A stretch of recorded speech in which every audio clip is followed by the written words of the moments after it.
चापाकल पर हम लोग सोकपिट बनवा लेते हैं और फिर वहाँ पर सोकपिट का निर्माण करते हैं ताकि वाटर एब्जॉर्ब रहे, ग्राउंड वाटर का लेवल बना रहे, मेंटेन रहे। ये जो सरकारी भवन जो भी है, पंचायत सरकार भवन है, पंचायत भवन है, बड़े बड़े विद्यालय हैं, महाविद्यालय हैं या हाई स्कूल हैं या प्रखंड कार्यालय हैं, उसके भवन पर, बिल्डिंग पर हम लोग इस तरह का कंस्ट्रक्शन बना करके वाटर को रिचार्ज करते हैं ताकि समय आने पर जब बारिश खत्म हो जाती है तो फिर पुनः हम उस पानी को उपयोग करते हैं। सरकार ये चाहती है कि जो जल संकट आने वाला है या जल संकट हो रहा है, वाटर लेवल बहुत नीचे तक चली गई है, उसको हम लोग पुनः रिचार्ज कर सकते हैं। नमस्कार, बिहार दिवस समारोह 2022। तो आपको जानकारी दे दें कि बिहार की स्थापना 1912 ईस्वी में आज ही के दिन हुई थी। जैसा आप देख रहे होंगे चारों तरफ बिहार सरकार के जो भी विभाग हैं, उस विभाग के माध्यम से लोगों को जो सुविधाएं उपलब्ध कराने वाली योजनाएं हैं, उन तमाम विभागों का बारीकी से काउंटर बनाई गई है। काउंटर नंबर 2 पर आए हैं, जहां सीधा सीधा हम आपको रूबरू करवाएंगे मनरेगा कार्यालय जो जिला ग्रामीण विकास अभिकरण के अंतर्गत है। इसके संदर्भ में हम आपको दिखाएंगे, जहां एक स्टॉल लगी हुई है और स्टॉल के संदर्भ में हम आपको कुछ जानकारी दे दें कि छत वर्षा जल संचय का यहां एक स्टॉल लगा हुआ है और इसके संदर्भ में जानकारी लेंगे कि रेन वाटर हार्वेस्टिंग क्या होती है। तो सर आएंगे और थोड़ा जानकारी देंगे। सर संक्षिप्त जानकारी दे दीजिए ताकि लोग समझ सके कि water harvesting, rain water harvesting होता है क्या।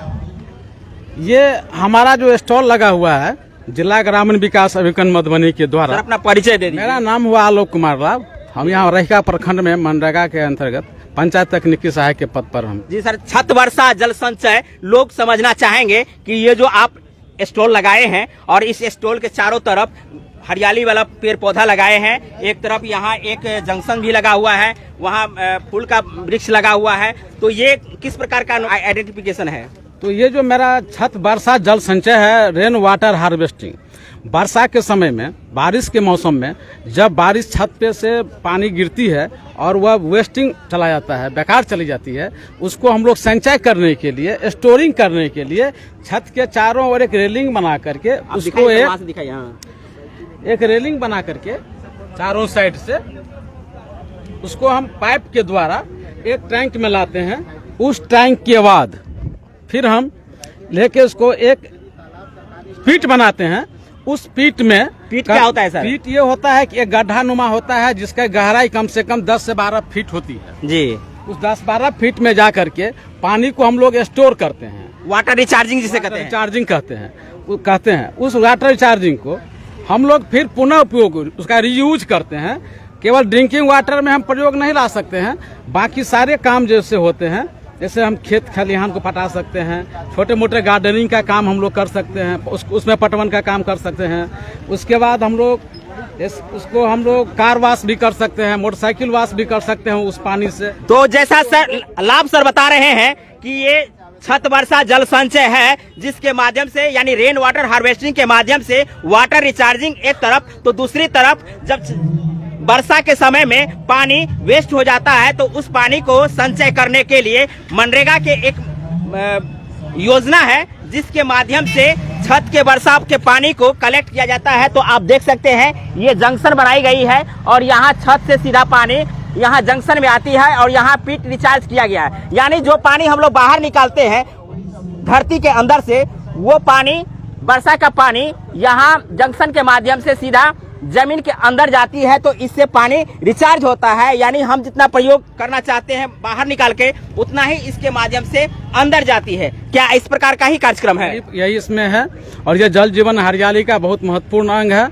बिहार सरकार के द्वारा इस पर ज्यादा अधिक से अधिक जोर दिया जा रहा है। सर लाभुक इसका फायदा कैसे उठा सकता है जो अपने घरों पर इस प्रकार के हार्वेस्टिंग लगाना चाहेंगे? तो ये सरकार के द्वारा जो जल नल कल योजना है, जो सरकारी चापाकल लगा हुआ है, उस चापाकल पर हम लोग सोकपिट बनवा लेते हैं। वहाँ भी किया जाता है? वहाँ भी किया जाता है और फिर वहाँ पर सोकपिट का निर्माण करते हैं ताकि वाटर एब्जॉर्ब रहे, ग्राउंड वाटर का लेवल बना रहे, मेंटेन रहे।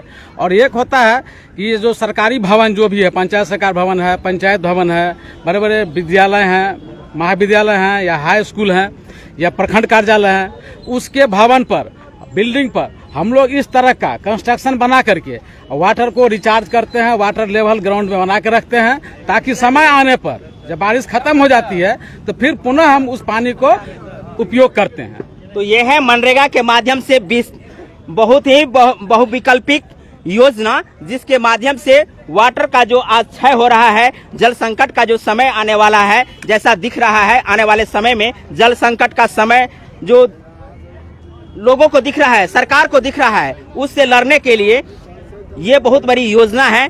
तो इसको जन उपयोगी के रूप में किया जा सकता है। जन उपयोगी के में अभी हम निजी क्षेत्रों में इसको अभी हम नहीं लिए हैं, सरकार के द्वारा नहीं लिया गया है, लेकिन जो सरकारी योजनाएं हैं, चापाकल जहां पर है या सरकारी भवन है, उसमें अभी तक सरकार के द्वारा ये योजना को संचालित किया जा रहा है, जिसको हम लोग बहुत हद तक कर रहे हैं अभी तक। तो आप लोग समझ लीजिए कि मनरेगा के माध्यम से जो योजना लाई गई है लोगों के लिए, जहां आप चापाकल का उपयोग करते हैं वहां सॉकपिट बना सकते हैं, यानी जो आपका चापाकल का पानी इधर उधर भाग जाता है, जिसका उपयोग नहीं हो पाता है, उस पानी को आप धरती के अंदर गाड़ सकते हैं, यानी रिचार्ज कर सकते हैं। तो ऐसे में आप एक तरफ पानी का उपयोग कर सकते हैं तो दूसरी तरफ पानी का सदुपयोग इस मायने में हो जाता है, जो पानी स्वतः आकाश में चली जाती है वो आकाश में न जाकर पुनः धरती के अंदर में चली जाएगी। तो ऐसा योजना मनरेगा के माध्यम से लाई गई है, जो बहुत ही बेहतरीन योजना है और इसका उपयोग लोगों को करना चाहिए भी। ये जल संरक्षण के लिए बहुत बड़ी योजना है और ये महत्वाकांक्षी योजना है, और सरकार ये चाहती है कि जो जल संकट आने वाला है या जल संकट हो रहा है, वाटर लेवल बहुत नीचे तक चली गई है, उसको हम लोग पुनः रिचार्ज कर सकते हैं। तो मनरेगा के माध्यम से जानकारी आपको मिली होगी, तो निश्चित रूप से आप लोग कमेंट करेंगे कि आप लोगों को ये मनरेगा के माध्यम से जो योजना चलाई जा रही है, चाहे पर्सनल क्षेत्र में हो या सार्वजनिक क्षेत्र में हो, जो भी क्षेत्र हो, लेकिन मनरेगा के माध्यम से अभी जो योजना चल रही है जल संचय का, ये आप लोगों को किस प्रकार की लगी है कमेंट करके जरूर बताएं।